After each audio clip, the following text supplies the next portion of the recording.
नमस्कार, welcome to my new video. तुम्ही बघू शकतात आता आम्ही कुठला नागोठणे स्टेशनला आलेलो आहे. आमचा प्रवास चांगला झालेला आहे. रात्रीचा किती सकाळचा 5:30ला आम्ही ट्रेनमध्ये बसलो आणि आता आम्ही दुपारपर्यंत आम्ही रत्नागिरीला पोचू आणि मग रत्नागिरीला पोचलो की मग पुढे आपला राजापूर आहे. तर आम्ही राजापूरसाठी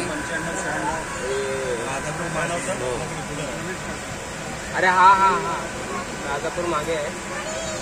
तर आम्ही बसनी अशा प्रकारे जाणार आहे. व्हिडिओ आवडला असेल तर लाईक शेअर सबस्क्राईब करा. असेच व्हिडिओ तुम्हाला भेटत राहतील. तुम्ही चेक करत जावा, लाईक करा. बघू शकता पप्पा पण आहेत, सगळे आहेत आपल्या ट्रेनमध्ये, सगळे बसलेले आहेत.